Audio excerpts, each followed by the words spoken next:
This is Naked Mormonism. I pledge my life, all that I may have. I will strive to the utmost of my ability to be what you would want me to be. It's time to find the truth. And having set our hand to the plow, we will never look back until this work is finished. Where is the church going? I have faith that the Constitution will be saved as prophesied by Joseph Smith. But it will not be saved in Washington. It will be saved by enlightened members of this church. The explicit tag is there for a reason, so if you get offended at what's said, it's not for you. But, most importantly, may you ponder the truths you've heard. May they help you to become even better than you were. Skepticize everything.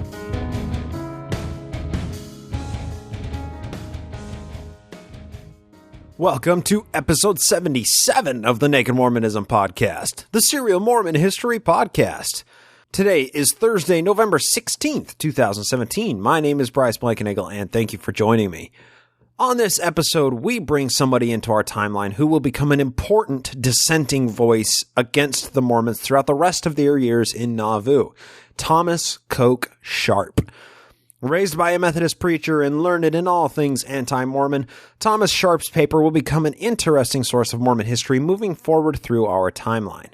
After that, Joe gathers the entire Mormon population on the highest hill in town in a grand spectacle to dedicate the plot for the Nauvoo Temple, complete with the Nauvoo Legion parading around town in uniform and thousands of spectators.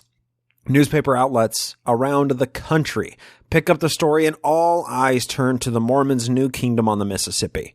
To round out the show for today, we'll have on Ryan McKnight to discuss a Mormon leak and an exciting announcement that patrons heard in the exclusive Patreon-only feed last week. Let's get into it.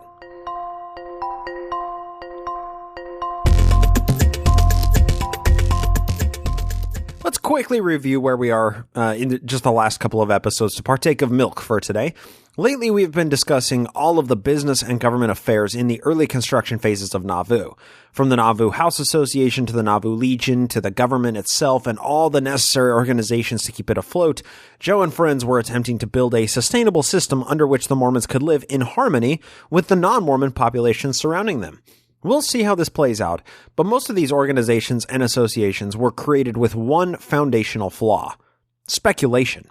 For the most part, these all started as public companies with tradable stock, but there wasn't any capital being invested into them to begin with, so the stock wasn't worth anything. I mean, it was worth exactly nothing, regardless of whatever the Mormons said that it was worth.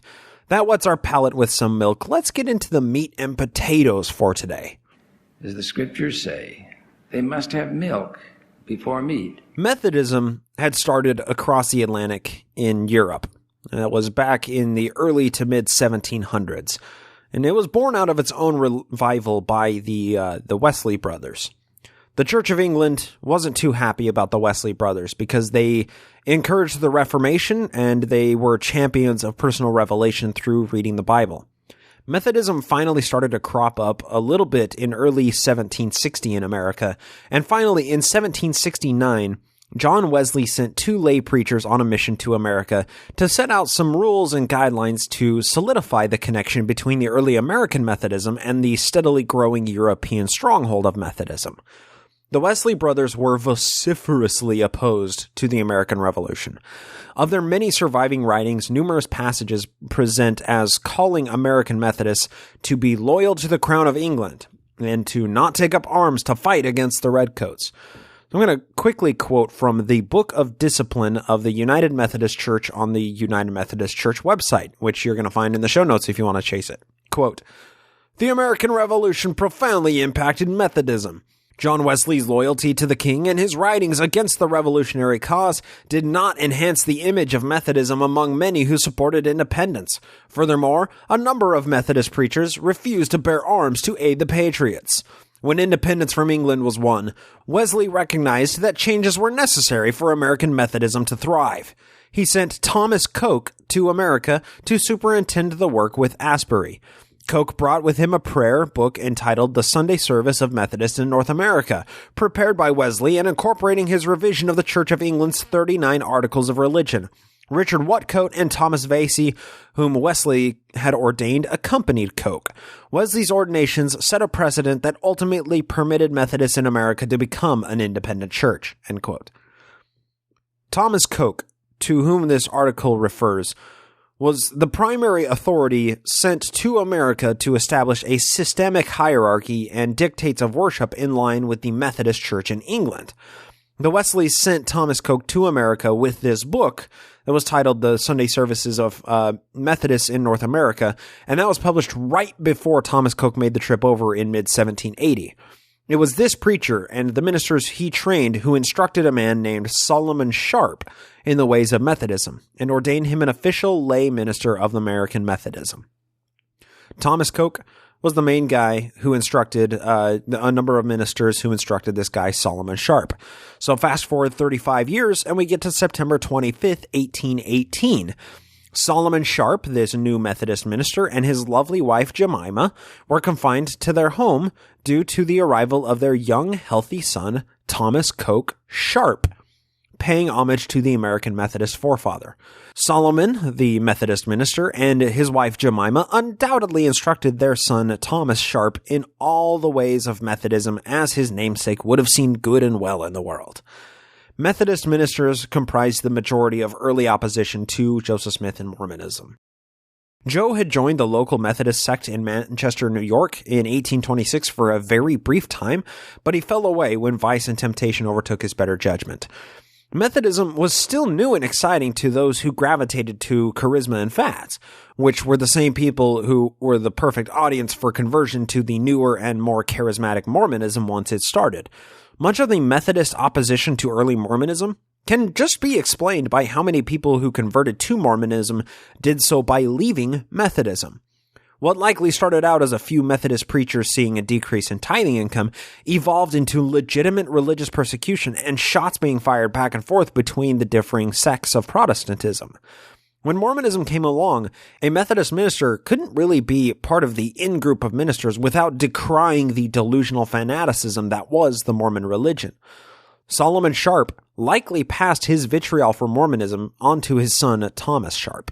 So Thomas Sharp, much like his namesake, was an intelligent and bright young lad with an insatiable urge to disseminate information to the unwashed masses. General literacy in the early to mid-1840s was around 90% for white Northerners, just a little bit above 90%, compared to about 56% for white Southerners. And Thomas Sharp was privileged with a legitimate education from his very early years. In spite of his learning impediment, being hard of hearing, Thomas enrolled and graduated from Dickinson Legal College in Carlisle, Pennsylvania, and was admitted to the Illinois bar in April of 1840. Unfortunately for Thomas, his partial deafness became an insurmountable challenge in the courtroom, and he quit practicing law a few months after he began. At the age of 21, with a law degree and nowhere to really turn, Thomas took drastic measures to create a business which would allow him to use his education and literary acumen without the need for encouraging everybody in a courtroom to yell so that he could hear what they were saying. In September of 1840, while the Mormons were amidst the early efforts of settling Quincy and Commerce, Illinois, and drafting the Nauvoo Charter and doing all of these things to establish the Mormons in Nauvoo, Thomas Sharp and a man named Gamble purchased a recently established printing press, donning the name Western World. On May 12, 1841, the Western World published a declaration reading as such, and this was written by Thomas Sharp. You can check the show notes for the entire newspaper's archive. Quote, "According to a promise made in our last number, we this week issue our paper under a new name. For a paper so limited in its circulation as ours must necessarily be, we have always considered the title of Western World to be too extensive in its signification. The year having now expired, we consider it a proper time to make the change contemplated, and we have selected the title of The Warsaw Signal, as being more appropriate and neat, and limited in its meaning to the sphere of its action. It may not be amiss on the present occasion to advert to the policy which is in our intention to pursue. In politics we have aimed, and shall still aim, to make a decidedly Whig paper." It's not a Democrat, a Whig paper. "In conclusion, we may be permitted to add, that it shall be, as it has heretofore been, our aim to make the paper generally interesting to all classes of readers, and ask the favorable indulgence of all." End quote. So from that time, in May 1841 forward, the Western world was known as the Warsaw Signal, brandishing the new subtitle of "Devoted to Politics, Agriculture, Literature, Commerce, and General Intelligence." This was the single closest paper to the new Mormon HQ of Nauvoo that wasn't published by the Mormons themselves. If somebody in the nation wanted to know what those deluded religious fanatics were up to lately, they could go to the Times and Seasons, but that was filled with Mormon propaganda. They could use another large newspaper outlet, but most of those just reprinted articles from this one little source out of Hancock County written by Thomas Sharp. To really see what the locals thought of Mormons, people were forced to subscribe to and read the Warsaw Signal, where all of these little reports are coming from. And for lack of any better publications, that's why they read the Warsaw Signal. And by reading it along with what was published out of the church's own propaganda arm, newspaper readers could ascertain some interesting truths from all these publications. But unfortunately, most people only read one or the other paper, and they only heard a simplified and biased reporting of the facts. The Warsaw Signal was printed right on the banks of the Mississippi, making it a perfect paper for a broad audience and able to reach a nation's worth of readers interested in whatever may be happening in Illinois, specifically in relation to the Mormons. The first publications of the Western world before it became the Warsaw Signal were fairly simplistic and unbiased in their reporting relating to the Mormons. Then, something happened in Nauvoo, which signaled to Thomas Sharp that he was dealing with something which deserved much greater care and attention on his part. I'm reading this from the Dan Vogel History of the Church, Volume 4, page 322. And of course, the History of the Church was compiled from what was published in the Times and Seasons and the Deseret News, once the Mormons made their way to Utah. But this is originally from the Times and Seasons, now included in the History of the Church. Quote, "Tuesday, April 6th, 1841, it being the first day of the 12th year of the Church of Jesus Christ of Latter-day Saints." Yep, that was their 11th year anniversary.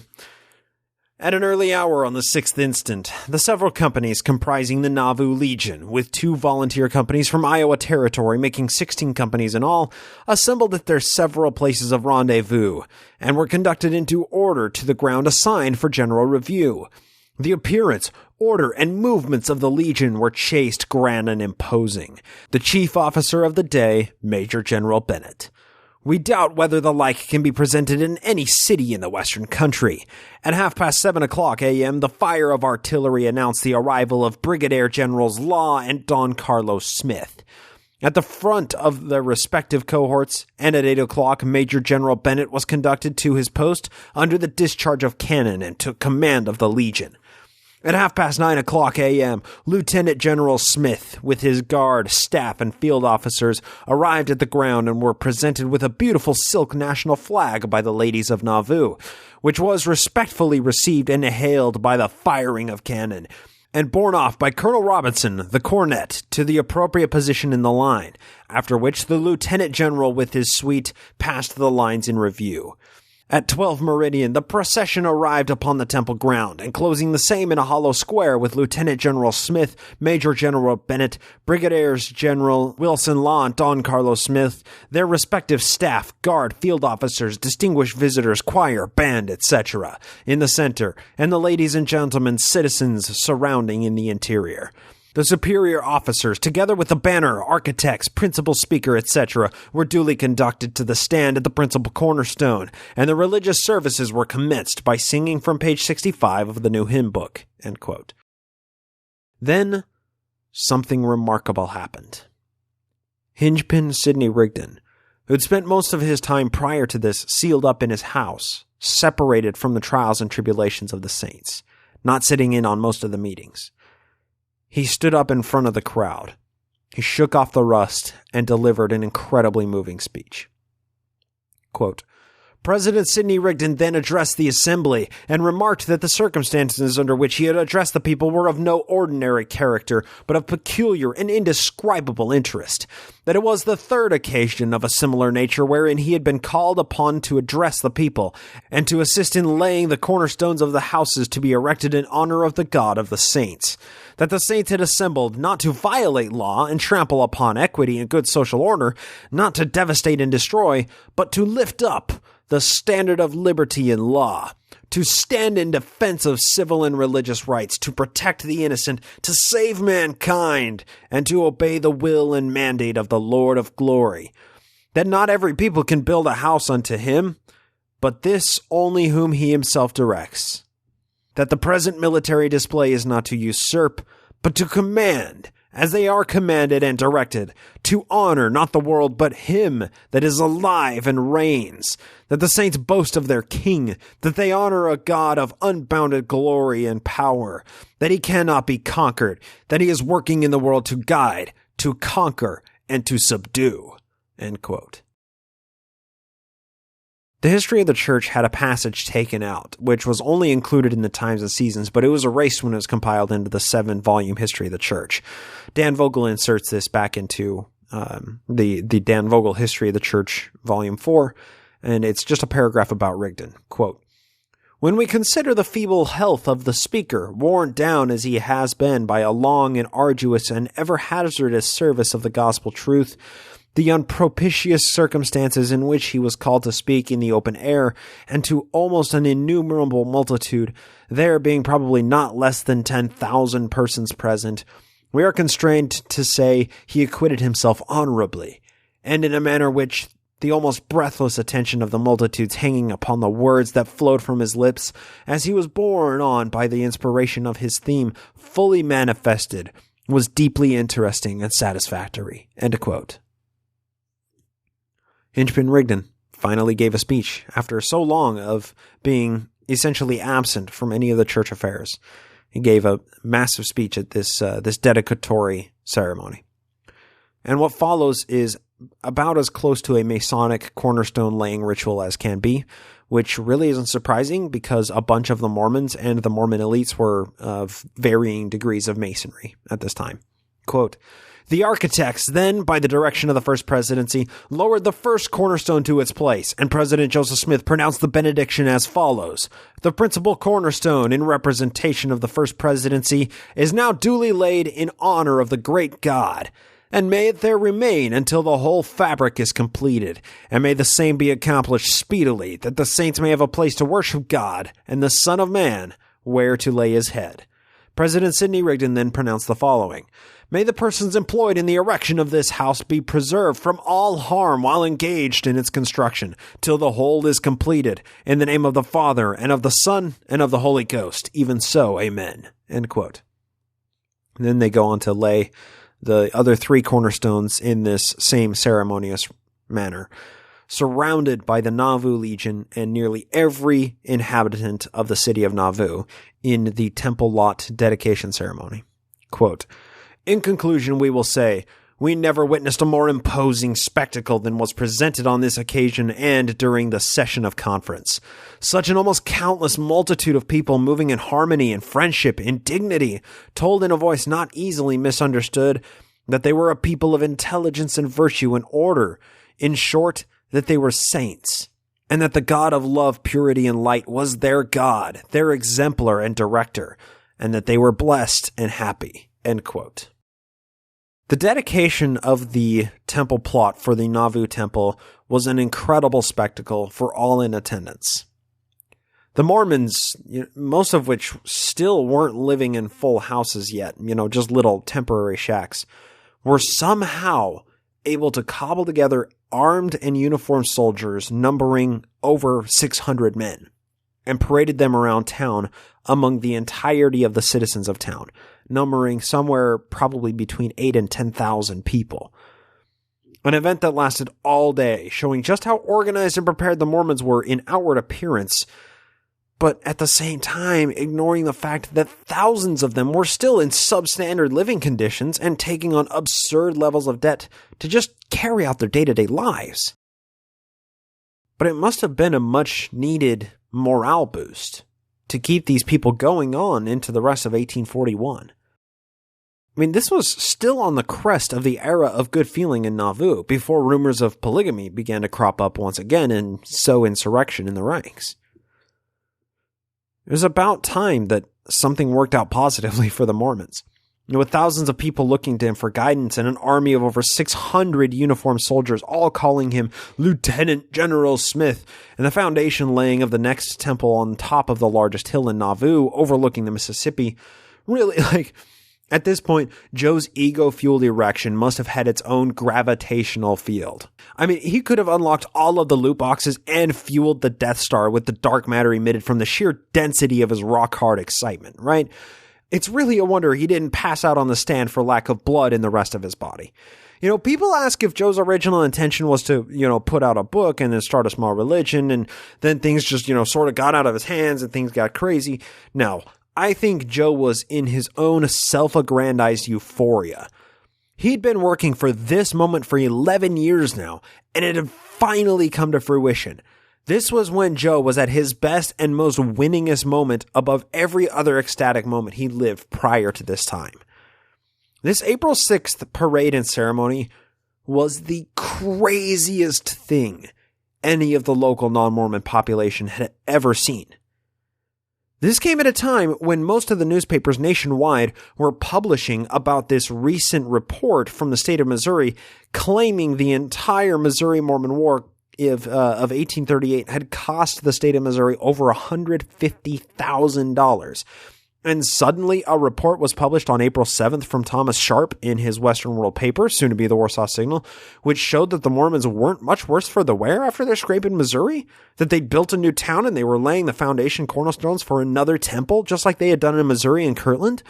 I mean, it's crazy. Just try and picture yourself as a typical American citizen following the Mormons through nothing more than newspaper reports, and you hear about this coming from Thomas Sharp's paper. Quote, "The Mormons. The ceremony of laying the cornerstone of the temple at Nauvoo passed off yesterday with great parade.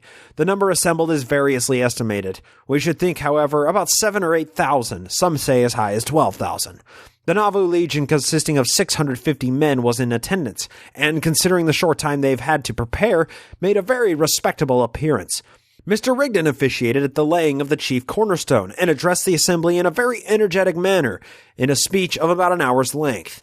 On the whole, the exercises passed off with the utmost order, without accident or the slightest disturbance. General Bennett commanded the Legion under the direction of the Prophet, and acquitted himself in a truly officer-like manner. We have no time for further comments this week." End quote. And the reason that Thomas Sharp had no time for further comments was because he was there during the ceremony, and then he rode home that afternoon on the 6th, the 18 miles from Nauvoo to Warsaw, and immediately wrote the article, worked all night to set the type and run off thousands of copies, and get it out to the paper boys the following morning. For the next month and a half, that little tiny blurb made its way across the nation, being reprinted in major newspaper outlets in nearly every state, especially those affected by the Mormons at some level. If you'd heard about the Mormons committing their militant acts of treason, which got them kicked out of Missouri in the first place, and then you read in a newspaper one day that they cost the state of Missouri $150,000, and adjusted for inflation, that's just a hair under $4 million, just to let you know. And then you see an article saying that they have another army, and they just laid a cornerstone for their temple in Illinois, just as they done in Missouri, and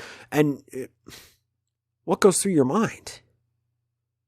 What would a Missouri citizen who had to deal with the Mormon War in Missouri think about this? Just do a search on any newspaper archive website for the keyword Mormons for April through July of 1841. This same story is repeated over and over again. In Selma, Alabama, they printed this on April 17th. They, the Mormons, do not intend to be driven out of Illinois, as they were from Missouri. They have commenced operations under their city charter. Dr. Dennett, Quartermaster General of Illinois, through the appointment of Governor Carlin being their mayor. And the Evening Post out of New York, New York. This is on the 22nd of April. The cornerstone of the great Mormon temple that is to be at Nauvoo, Illinois, was laid on the 6th instant, in presence of 7,000 or 8,000 persons, and the Nauvoo Military Legion consisting of 650 men. And then it just goes on to quote the rest of the Warsaw Signal passage. You know, the most intimidating part about all of this for any non-Mormons living in Missouri or Illinois was the fact that Governor Thomas Carlin of Illinois, who was, over the Mormons were his constituents, he converted to the church in May of 1841, that same year that just less than a month after the cornerstones were laid. People in Missouri lost all sense of what was real in the world. But they did so justifiably. And the most vicious reports against the Mormons came out of Missouri, Illinois' southern neighbor who had just dealt with the Mormons and kicked them out of their state. These scrappy, rough and tumble Missouri Democrats were convinced that their governor, Governor Reynolds, could beat up the Mormons' governor, Governor Carlin, any day of the week. This is from the Boone's Lick Times out of Fayette, Missouri, published the 5th of June, 1841. Quote, "War! The Mormons! Our neighborhood friends are again being interested with rumors of war, and the poor Mormons are anon represented as drilling 4,000 men, the 1st of July being fixed as the day for the descent on Missouri." This is what sensationalized reporting gets you. They're publishing this a month before they're claiming that the Mormons are going to invade Missouri. Governor Carlin of Illinois is represented as having joined their church, and every now and then we are met by a surmise that he is to head the anti-Missouri army. We do not perceive so much danger from this movement as some apprehend, for although Governor Carlin is Commander-in-Chief of the Army and Navy of Illinois, our friends forget that Governor Reynolds is Commander-in-Chief of the Army and Navy of Missouri. Our governor, we apprehend, will not permit so fortunate a circumstance to pass without improvement. And as military renown is considered the road to preferment and fame, we opine he is even now making note of his regimentals and preparing to draw on the armor of his wrath. Yeah, Governor Reynolds of Missouri he's apparently of some kind of military acumen. And of course, this Missouri paper is like, yeah, well, that's how people get accolades, is by, military action. So let's make this happen, everybody. Woo! All right.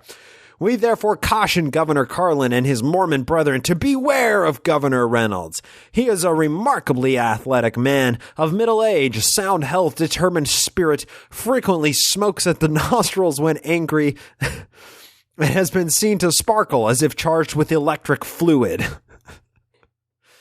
Yeah. So he is a minotaur and a vampire, apparently. In consequence of these dangerous propensities and properties of our governor, we will not agree to be answerable for the consequences. As if Governor Carlin comes, it is said, then no one will agree to hold back Governor Reynolds. End quote. News is fun, isn't it? Anyway you cut this, the Mormons were becoming a formidable force to reckon with. You strip away, nakedify it, right? Take away all the sensational aspects of it. The Mormons were actually building a city of their own. They had a special militia of religious zealots. They had business and land and educational institutions that were being organized every day. The Mormons were actually establishing themselves in an area previously uninhabited in this blank slate. And as we continue to progress, the Methodist Thomas Coke Sharp will become a steadily increasing voice of anti-Mormonism rancor throughout his outlet, the Warsaw Signal. Eventually, Joseph's younger brother, Crazy Willie, William Smith, would begin publishing his own paper in response to Tom Ass Sharp under the name of The Wasp. And, we'll follow the propaganda feud as it becomes increasingly more relevant. All of that said, one way of looking at this is that the Mormons were gaining more nationwide notoriety, given everything that had happened during the 11-year trajectory through which Joe had just dragged them. This only fueled the persecution complex, which seemed to catalyze firmer belief in the minds and hearts of 2 Mormons for every 1 Mormon who saw through the bullshit and left. A paper published on the 29th of May, 1841 out of Louisiana took a merited, cynical approach after the Mormons were chased out of a small settlement in Lafayette. Quote, "The Mormons, who have attempted a settlement in Lafayette, Louisiana, were disturbed by some rioters on the night of the 20th instant. That's right. Brush them up if you would see them prosper. There is nothing like persecution to make people believe in the efficacy of any new doctrine." End quote.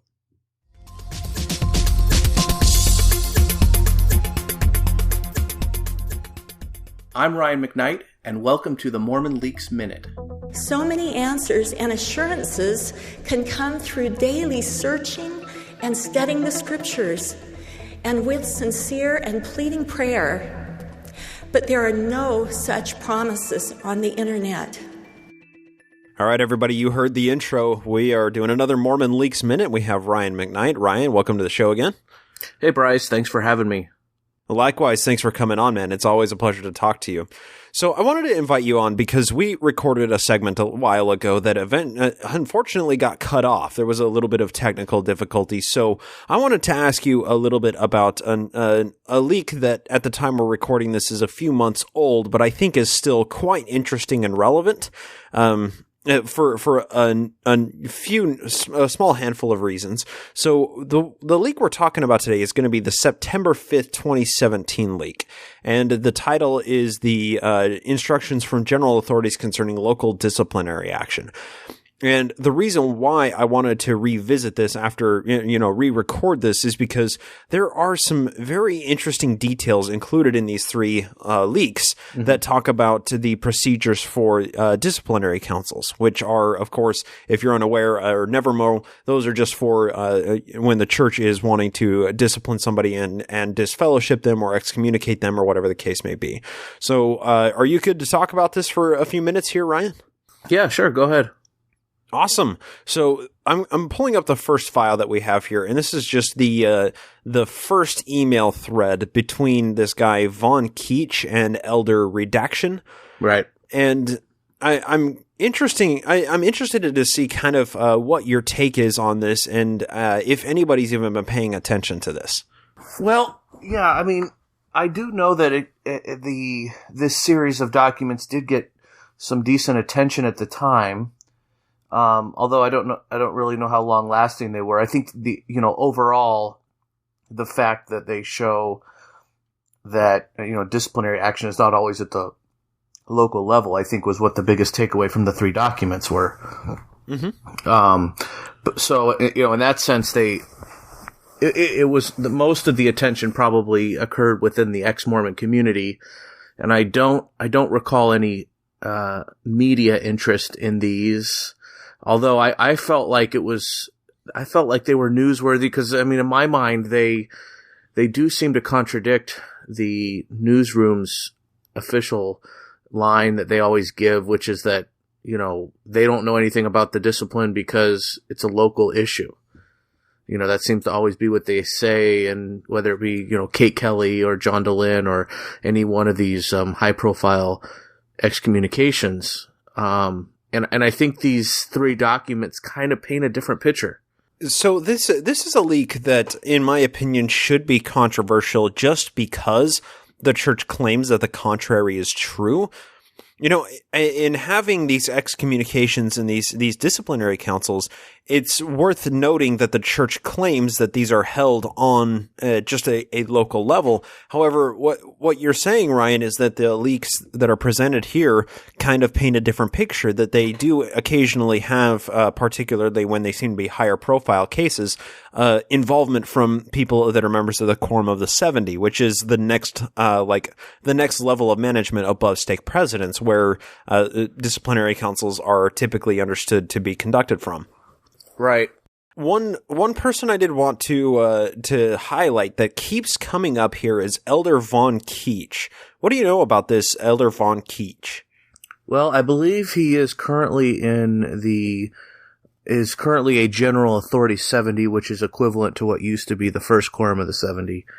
I don't know if your listeners know, but I believe a couple years ago they kind of revamped the way they title everybody.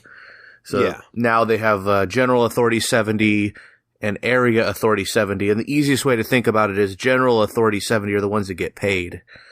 The Area Authority 70 are the lower level. They usually still have a job that they're working, and they're sort of traveling within their local jurisdiction where they live, as sort of an assistant to the General Authority 70. So anyway, Von Keach is as far as I understand it, is a General Authority 70, but he's also an attorney for Kirkton McConkie. I'm not sure if he's a partner or not. But you can look up, your listeners can look up his bio on Kirkton McConkie's website. It's there. And yeah, and I'll leave a link for the show notes if anybody's interested in exploring. Yeah, and according to his bio, his specialty, I believe, and I'm going off some memory here, so feel free to correct me if I'm wrong. I don't have it pulled up in front of me, but I believe his bio indicates that one of his areas of specialty is freedom of speech and freedom of religion type issues. So it is interesting that these documents all indicate that he's sort of a point man, at least for one area of the church. I don't necessarily think that he's the point man for the entire church on this matter, but I'm guessing that they get divvied up over different areas, and he's probably been somebody that is that the leaders in whatever area this are to contact, because he has some legal expertise and in sort of making sure you're not infringing on someone's freedom of speech. And maybe in some of these more sensitive situations, they want to make sure that they dot all their I's and cross all their T's. I think one thing that should be definitely pointed out is that, at least in the first document, the email chain, which I believe only one of the three releases involved some emails, Von Keach is actually using his Kirkton McConkie email address. So now that may just be because he's using whatever email address is convenient for him. I don't know, but I look at that and that tells me that these correspondents he's approaching them from sort of his professional legal capacity, and that he's being contacted to make sure no laws are broken, whether they be. I don't think it's criminal laws they're worried about. I'm sure it's sort of just civilly they're worried about. Making sure they're not getting a lawsuit or anything like that. Yeah, this is kind of interesting. So I did just pull up his bio, and this is on the KMC Law, the Kirkton and McConkie Law website. It says Mr. Keach is a member of the firm's First Amendment and Religious Organizations section and the Litigation, Trials, and Appeals section. Mr. Keach is recognized as one of Utah's legal elite for business litigation, best lawyers for First Amendment law, and one of the Mountain State's super lawyers for civil rights and First Amendment law. And then it lists out his publications, his experience, and any news releases that have included him. And I think this is fairly fascinating because this is the realm in which this guy operates is legal protections for religions, basically, and First Amendment rights. And I did just see this this post on Reddit that is talking about the church hosting, or not hosting, I guess, but having speakers at the Freedom Council, which is this incredibly right wing religious lobby group, basically, that holds a meeting every year, and they just have a bunch of diversified speakers, and they have Paul Rasband speaking there, which I find to be, fascinating, at least, to see the direct intermingling of church and state in this issue when it comes to talking about First Amendment rights that is supposed to enshrine the wall between church and state. So Von Keach is, I think he has kind of set himself up to be a very valuable person in the church as a rated super lawyers. That's a little badge on his website. I didn't just come up with that, but he's making himself useful to the church in this way as a First Amendment rights lawyer at a time when the church seems to be more and more active in the background of what is going on politically speaking. Yeah. Yeah, I mean, and it appears, if you look at all three documents, and I think all three reference him at some point, with the email chain actually, having his email in and everything. But the other documents, I think, say something like, contact Von Keach for more information, or, stuff like that. And so, I mean, what is clear to me, from the documents is that, if a stake president or a bishop, or the two of them together, see some sort of a situation that could be beyond their, expertise, or something that's going to have media around it. And, we're not talking about like a run of the mill, husband cheats on wife type of situation. Then they obviously are aware that they've got resources at the upper levels to rely on. And so I guess, if I put on my sort of, Mormon hat on, the, proverbial infants on thrones, Mormon, what did they call it? The Mormon whisper or whatever if I try to do that, I guess the response would be that the newsroom is not lying, or that these documents don't prove that the newsroom lied, because it would be the stake president who initiates the conversation with this Von Keach guy. And I suppose that's true. I mean, the documents do say that the stake president or the bishop should be the one contacting him, I guess. But it doesn't rule out the idea that the church would also contact the stake president. And in fact, I happen to know about a particular case that's going on right now. I can't really talk about it in detail, and people will just have to take my word for this. But I know of a case right now where there's somebody who's being called in, and in their most previous interaction with their stake president, the stake president told them that they were alerted to this person's questionable activities from somebody from Salt Lake City. Very interesting. Yeah. So I wonder if that funnels its way back to a mole that's working for Curtin and McConkie or something to that effect. Yeah, I mean, who really knows, right?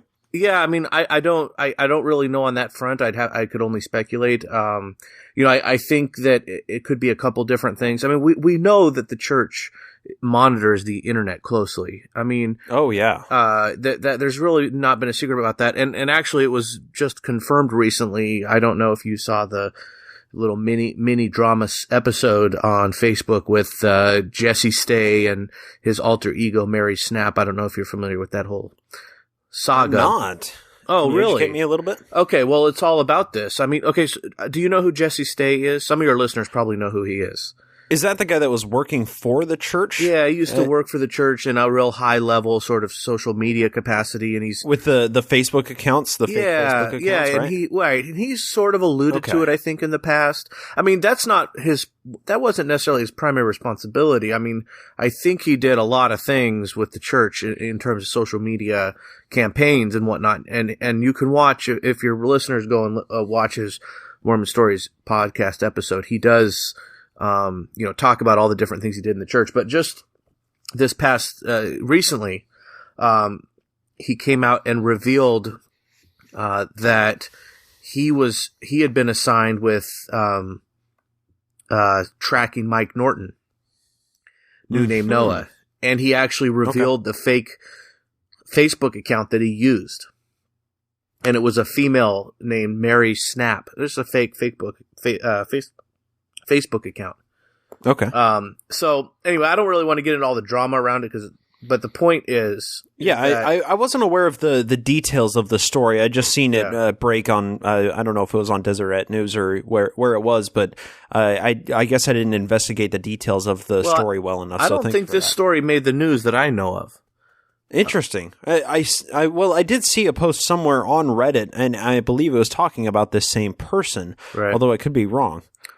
Yeah, maybe. I mean, I'd have to go back and look at that. I'm not aware of any news article on it, but I mean, I hope there is one if there isn't already. I do think that, Jesse has a story to tell that I think is worth listening to. I mean, I've known about this for quite some time. I didn't know the identity, the Mary Snap name, but, Jesse's told me about some of these things that they would do behind the scenes before. And I think a lot of people kind of knew. My point of bringing it up is that, the church has people operating these fake accounts and looking, whether it be infiltrating groups or just sort of, browsing the internet for information, disguised either as, fake accounts where they're believing members, which I'm told they have as well, where they will go and try to make positive comments about the church in certain situations, but also as, ex-members, and they try to sort of get, intelligence on people, if you will. But it also, so it could be something like that in the case of this person that I know, but it also could be something as simple as, well, the stake president clearly told him that it was somebody from Salt Lake City. So it's probably not a case where somebody in his ward saw something that he said. Yeah, right. But so yeah, I don't know. I guess it is probably from people it would have to be from people that are monitoring this guy's online activity, or just stumbled across his online activity and felt it was egregious enough for him to get called in. It's unclear at this point whether or not he's going to be, reprimanded officially or excommunicated or what. It's too early to tell. Right, and it almost seems to point to a possibility that it was this one guy who, in my opinion, it didn't seem like he was acting in any sort of rogue way, or if he was, then he essentially had the tentative blessing of the church in order to do these things. You're talking about me wonder, Jesse?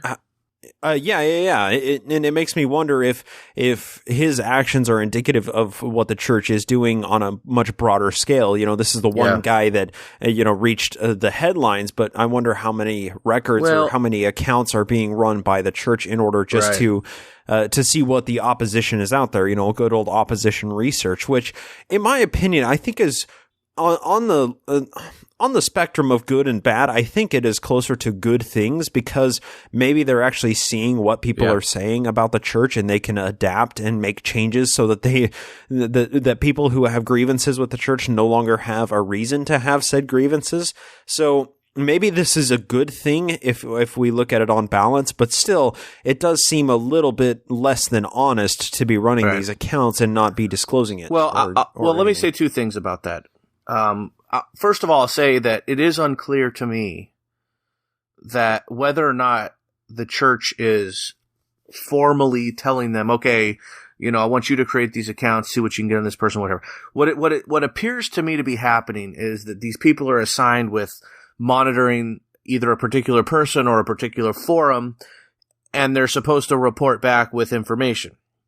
And I think this whole process of creating accounts is a way to get more information quantity-wise and more accurate, is something that a lot of the employees have taken upon themselves, and I think the bosses just have not, it's sort of like a turn the other cheek type of a situation.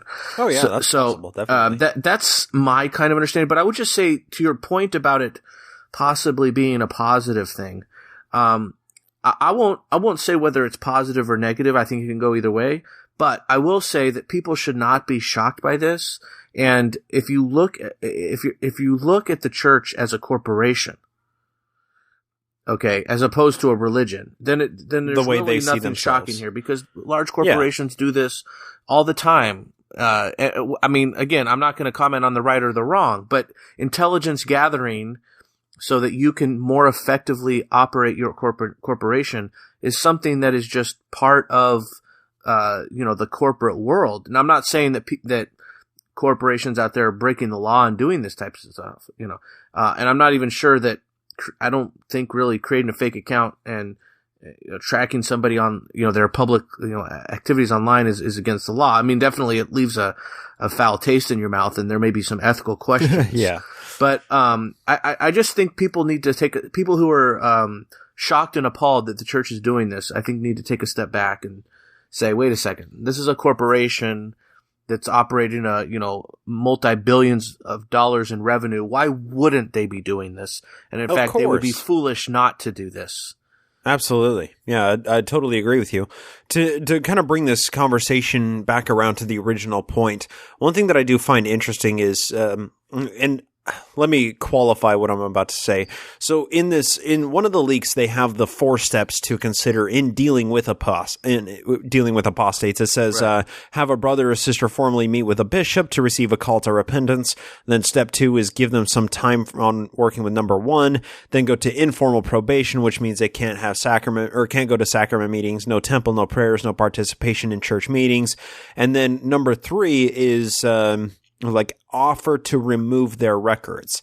And it's like, you know, if you keep doing what you're doing, if you keep preaching against a church or whatever the case is, we're going to remove your records, which in my opinion is like, oh, great. Sounds good.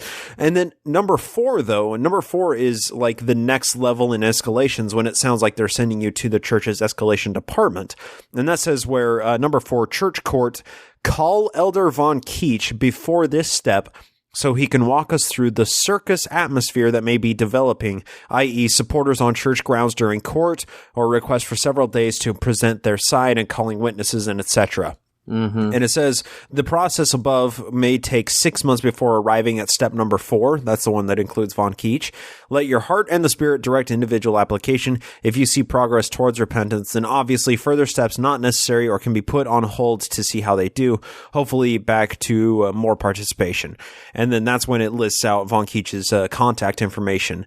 So I think that what we're seeing here is something that you alluded to, Ryan, is that this is a business. Like, you go through these steps, you threaten their like a probationary period, then you threaten to have their records removed, and then after that, that's when you go to the lawyer who primarily handles these religious liberty issues in litigation. So I find it just fascinating that it seems like maybe there are more of these disciplinary councils that hinge on Von Keach's opinion or Von Keach's vote, as opposed to where the church claims it's supposedly handled on just a stake level. I find the dichotomy quite fascinating. Yeah, I mean, it is. And actually, you know, I pulled that up while you were reading it, and the thing that kind of stuck out at me, I hadn't looked at the document in a while. It seems to be saying to call Von Keach for any church court, not just if you think it's going to be a media circus. It's more like, let's call him so that we can prevent that from even happening to begin with. Right. So yeah, look, I can't wait for there to be, and this is when I think this might actually get its due, this leak. If we have another high profile, excommunication, and, you know, the Tribune or the KUTV or whatever contacts the PR department for a comment, and they say, well, this is a local level, we don't know anything about it, we're not commenting on it. You know, hopefully those reporters will be armed with this and call them out on it. I don't know if that will happen or not. But yeah, it would be an interesting thing to see. Yeah, totally. And I would say when that does inevitably happen, because that's going to happen again, there will be another, Quorum of the 70 that is excommunicated like has happened recently. When that does happen, maybe press offices will try to get a hold of Von Keach specifically, because he seems like he might be the bottleneck guy that controls a yay or nay vote in many of these cases. At least that's what these documents seem to play out. And we could be, personally, I could be reading too deeply into them. Well, I'm not sure. It's possible that he handles a wide swath, but it's also possible that he only oversees one particular area of the church too. So, well, it also says in parentheses on the church court, and that's call Elder Von Keach, so he can walk us through the circus atmosphere, and circus is in scare quotes there, that may develop, meaning supporters on church grounds during court or requests for several days to present their side. That only happened in the Kate Kelly, the John DeLynn, and the Jeremy Runnels excommunications, very recently. Of course, that happened back with the September 6th and whatnot, but it's only been recent, large public excommunications that it says that Von Keach should be contacted in this case. So I wonder if it's only these high-profile people who are being excommunicated that they call in the big guns, the cleaner Von Keach to come in. And it's also possible, and I want to give the church every benefit of the doubt possible. It's also possible that these procedures were put into place after those excommunications as a way to better handle them. I believe the date on this is March 15th. I don't know I'd have to go back and look at the date on the other ones. I don't know what dates these other high profile excommunications are. So maybe I'm completely wrong. Maybe the dates overlap, but I'm just trying to throw out maybe something they can hang a hat on to say they weren't lying, because it doesn't look good for them right now. Yeah, definitely. And March of 2015, did that correspond with Jeremy Runnels' excommunication? Is that about when that happened? I'm not sure. So just for the record, Jeremy Reynolds' excommunication was in April of 2016. So this came out a year after that, a year prior to that, which means that it may have been right around the John Dehlin excommunication that they were seeing more and more public opposition. And then it just so happened that Jeremy Reynolds' excommunication came out. And I'm fairly certain that given Reynolds' public following, that Von Keach was probably consulted with his case specifically. Yeah, probably. And I think the date on that May of 15, I think that's just a couple of months after the John Dehlin excommunication. Yeah, I think his was in early 15, if I remember right. But maybe I'm wrong. I don't know. Yeah, I'm bad interesting. With these dates. I'm bad with these dates. So, a fascinating leak, and I'm glad we talked about this again, because it really is quite fascinating, and one that in my opinion, from what I saw on the Ex-Mormon subreddit, kind of slipped under the rug, so I'm glad we can bring a little more attention to it. It's another example of how our leaks are merely small pieces to the large puzzle. Bingo. And exactly. And in order to appreciate them, you really have to sort of step back like we've done here and talk about the big picture implications of these relatively boring documents. They seem mundane to 99% of the internet, but there's us little 1% on the Ex-Mormon subreddit that are like, did you see that? Yeah, especially like non-Mormons would look at this and be like, that's what you call a leak? Yep. It's a little insider baseball we've been talking about today. But of course, Ryan, you recently did, it's been a little while since we recorded, but you recently did a speech that I saw, taped live on Facebook. You guys streamed it. That was really cool. You want to give us some thoughts on what happened with that talk? Sure. You got to watch that, huh? Yeah. I was commenting on the section like, oh yeah, good job, and yeah, it was cool to watch it happen. I got contacted a few weeks prior to that by somebody in St. George that I kind of know a little bit, and he was like, would you be open to coming here and speaking? I was like, sure. And I really didn't know how serious he was, and like two weeks later he calls me up. He says, okay, I got it all set up, how's this day? I was like, oh, okay. So basically what it was that there's two ex-Mormon meetup groups there in St. George. Awesome. And they kind of came together, and they rented out this hotel room, kind of a conference room, and invited me to come up there. So yeah, I wasn't sure if there was going to be a lot of people there or not there. I don't remember what the final count was, but it was more than 150 people that showed up. So right on, man. I was pleasantly surprised, and we were able to do a Facebook stream. And I talked about, I tried to make I wanted to make my presentation as Mormon friendly as possible, as much as you can with the subject matter. Yeah, but some of the insider jokes you threw around were like, yeah, we know what you're doing here. yeah. And it is hard to sort of take a hard line with that, but I wanted it to be a place where if a Mormon were to show up, that, they wouldn't be completely, the point of it was not to like sort of convince people the church wasn't true. It was just more of like, hey, the church has a responsibility to be transparent, and we all would benefit from it, even Mormons. And there were at least two Mormons in the crowd because they asked questions. So, cool. I mean, they didn't necessarily ask good questions, but I kind of wish they would have challenged me a little more. But there was one lady, and she said, she raised her hand and she said, if there's so many problems with the church like you say there is, then how come it's the fastest growing religion in the world? And I actually... Did you just laugh at her? Well, I thought it was an ex-Mormon making a joke, is what I thought at first. And a lot of people started to chuckle, and I almost did. I kind of realized that she was serious. And I tried to be as sort of respectful about it as possible. And I just kind of told her, I said, well, look, I'm not aware of any statistics that show it to be the fastest growing religion in the world. So of course, and there were people around her telling her that it wasn't true too. So Some other people did the dirty work for me. She was not among friends. But, well, and then she said something later on, too. She said something like, well, how do we know you're not fake news? And I said, well, I could fair. be. And she goes, yeah, you might be. And I said, well, I want you people to be skeptical. So, anyway, that was the kind of questioning that I got from the active Mormons. If those that want to go, if they go to our YouTube channel, I've got the audio, the recording published on our YouTube page. And awesome. They can hear there the will Q&A. be a link for that in the show notes as well. Yeah, the people can hear the Q&A. It was fun though. Look, it was a great opportunity for me to sort of try out this sort of speech idea where I talk about transparency and ethics, and I kind of talk about it in the real world. Then I shifted over to how it would apply to the LDS Church.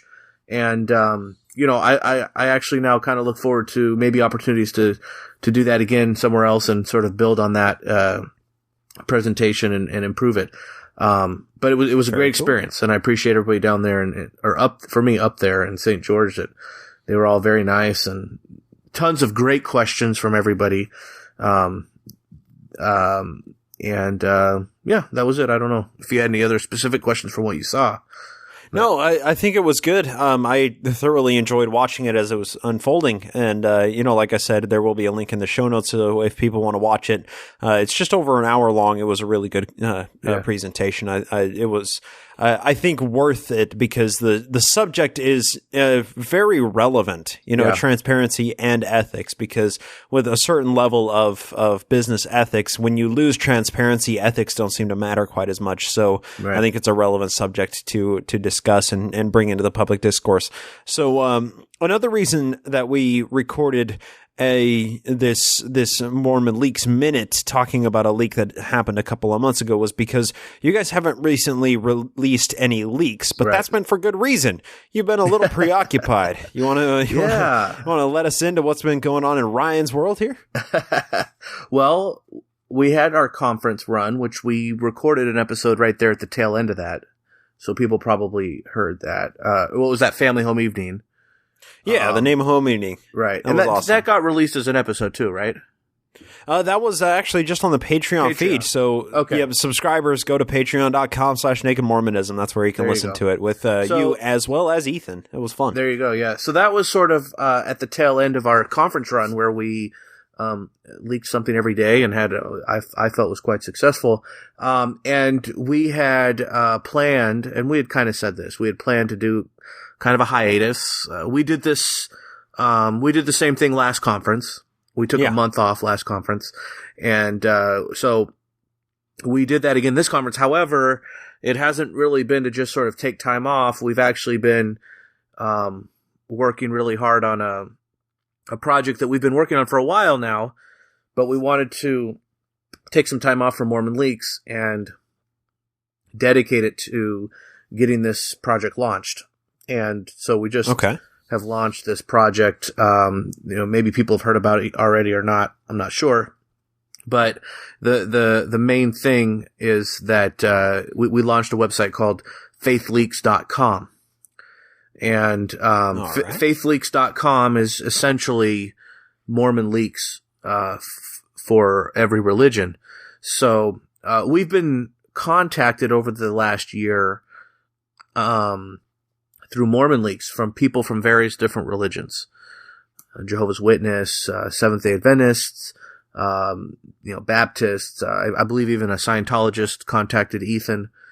And they've come to us with two different sort of inquiries. One of them, sometimes they will come to us and they will say, can you help us set up a website like yours for our religion?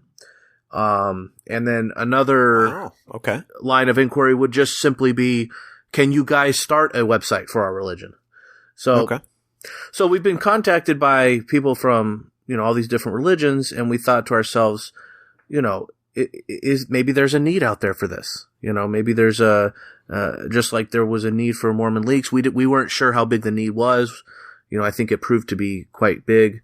And, maybe we can expand that to other religions. And ultimately it helps us, push forward our message, Ethan and mine, which is, promoting transparency within religion. And I don't think that has to be exclusively with the LDS or Mormon Church. I think that Ethan and I both want to promote that idea, that discussion for all religions. So we saw, this is an opportunity to move that forward. And for that reason, we also launched the Truth and Transparency Foundation, which is basically the umbrella organization that operates Mormon Leaks and Faith Leaks. And, the intention, obviously we're in extreme infancy right now, but the intention would be to sort of, through those websites and then through, maybe some op-eds that we can somehow get published or through our own blogging type of situation, just simply try to, foster conversation, try to promote this idea that religions should be transparent, and try to get some more traction that is already out there. That is really awesome because, just to say this, Mormons are a very small subsect of the population. Like we operate in this world where, a lot of what you and I read is from ex-Mormons to ex-Mormons about ex-Mormons or about Mormonism. But I mean, really, this is a pretty small pond. The pond is deep and has a lot of big fish in it, but it's on the grand scheme of things, it's fairly small. But so I understand that there's a massive need out there to have this same avenue for other religions that are, needing to confront transparency issues, of which the church, the LDS church is a primary offender. But there are a lot of religions, and arguably most of the religions out there seek to be as little transparent as they possibly can be. So I think by and large, this is a really good effort in order to try and bring more transparency. And I think launching your foundation is probably, I think that speaks volumes to the ethics of how you guys operate at Mormon Leaks and now at the Truth and Transparency Foundation, because I think the way that this is couched is very relevant in a world where it seems like so much happens on the back end that the lay people don't understand. And, the Mormon Church is one great aspect of this. It seems like every one of your leaks that come out, it seems to shed light on, what's behind the silver curtain. And I'm sure that there are a number of religions that are much the same way. And I look forward to seeing how this tool is utilized on the social media and out there in the world in order to bring more transparency to churches. I think this is a very noble effort. And from myself, as somebody who has consumed every single one of your leaks and has thoroughly enjoyed them, thank you for doing this, Ryan. I'm really glad that you guys are doing this. Oh, thank you. Obviously, there's a need for this. I think so, and people shouldn't be worried. We're not stopping Mormon Leaks at all.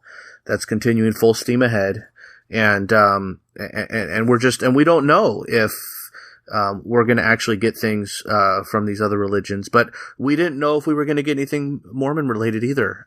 So I'm confident that we will have an impact.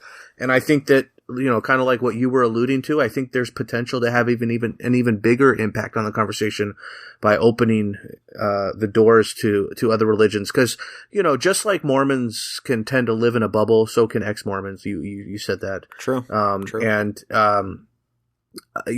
we do make up a very small fraction of just the United States, much less the world. And there's a lot of other religions out there, and I'd probably go as far to say there's probably other religions out there doing worse things than the Mormon Church is. Agreed. Whether or not those kinds of things would be able to be exposed through our website, I suppose remains to be seen. But we take this issue of transparency seriously. I know the Mormons don't believe that. The Mormons think we're just simply out to destroy the Mormon Church.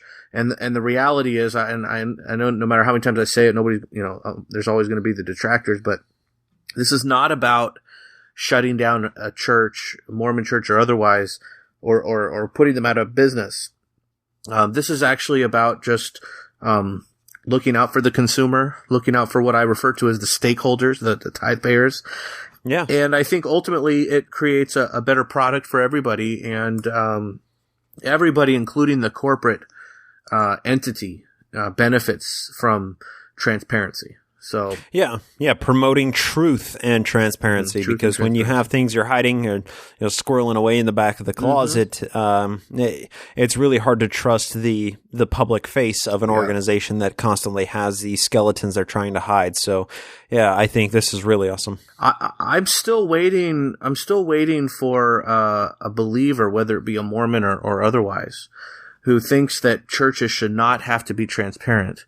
I'm still waiting for that explanation as to why they should be exempt. I have not heard anything yet that has even come close to being convincing. And I think I could, in a very short period of time, rattle off a bunch of convincing reasons as to why they should be. So, it's this conversation though that a lot of people are afraid to have, because religion is the last sacred cow in this country. And as soon as you start talking about something like this, the immediate perception is that you're anti-religion. And I realize that will be the immediate perception about us for many people. They'll see us as attacking religion. And I'm prepared to sort of carry that yoke if I need to. But I hope people will be able to open their minds at least a little bit to try to realize that that's not actually what we're trying to do. It's just an altruistic drive towards more transparency.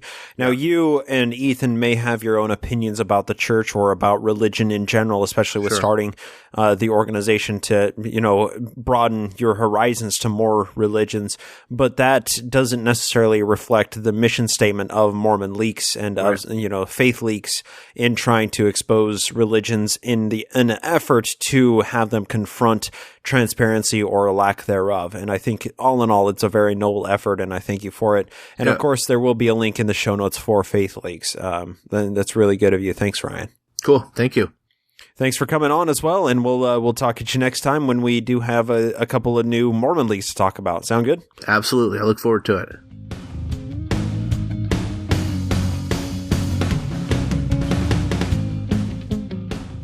All right. That is going to do it for today. I always want to thank Ryan McKnight, our correspondent and outlet of Mormon Leaks and now Faith Leaks, for coming onto the show. It's always a pleasure to speak with him.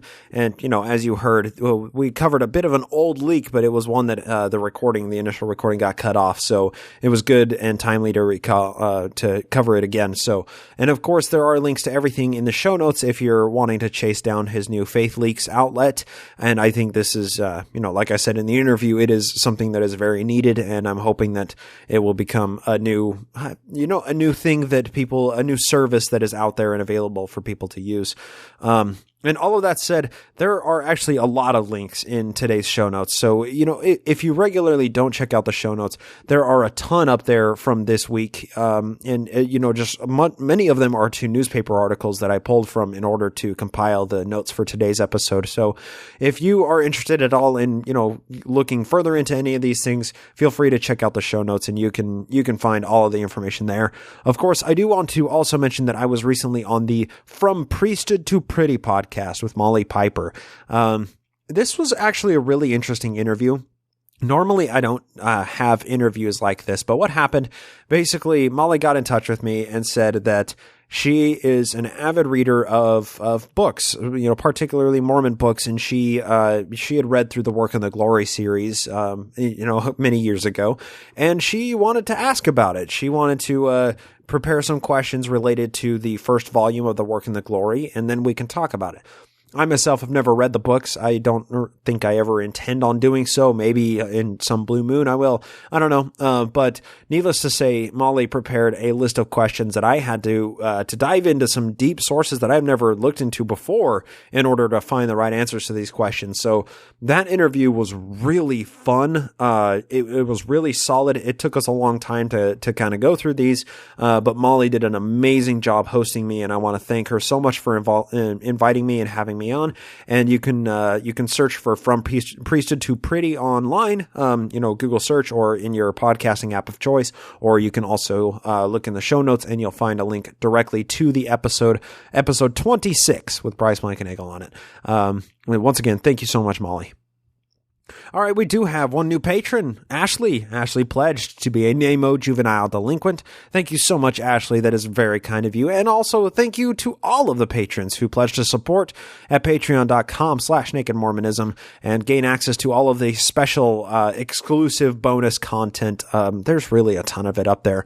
This week, for all of those wanting to listen to the Patreon edition, this episode isn't extended at all, but you will see in your feed there is the next installment of An Address to All Believers in Christ, chapters 7 and 8. We read through it, and it just so happened that halfway through reading it, I had to pause because there was a very brief phone call from somebody very special, and I was able to put him on speakerphone, got him to agree to go on speakerphone, and we spoke for a little while, just smack dab in the middle of that episode. It seems apropos of absolutely nothing, but it was a really fun conversation. So be sure to check the Patreon page in order to gain access to that, and pledge to support as little as $1 an episode, and you gain all of the extra feed, all of the extra content there, and there really is a ton of it. So that's just my little way of saying thank you to those of you who do support the show, but otherwise, of course, everything else is out there for free. So with that said, I do want to thank a few people for keeping the show going on the back end.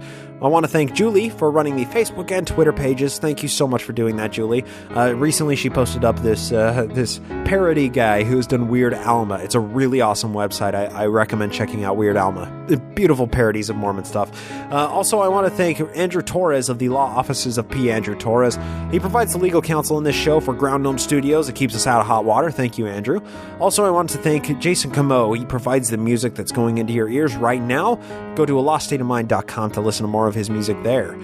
Once again, thanks to all the patrons, and most importantly, the show goes because you guys keep downloading it. So thank you to all of the amazing listeners out there once again for lending me your ear. I hope to talk to you next time here on the Naked Mormonism Podcast.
You got to be careful with these old newspaper articles because, well, fake news is nothing new. And it's good to try and corroborate newspaper clippings with things that actually, are multiply attested in journals or in, documentary evidence or in, bills and ledger books or whatever possible.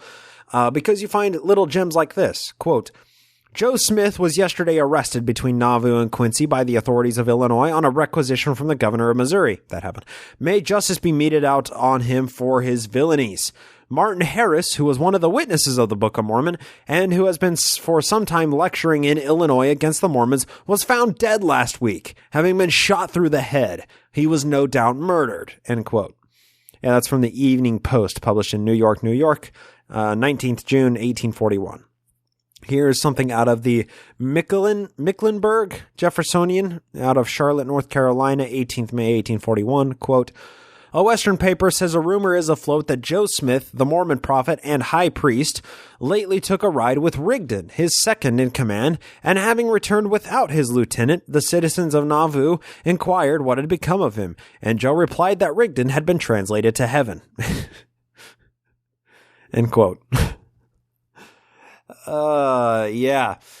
It's just interesting to, look back into the 19th century and see that news back then apparently was just as terrible as news is nowadays. So take it for what it's worth. The preceding podcast is a production of Ground Gnomes LLC, copyright 2017, all rights reserved.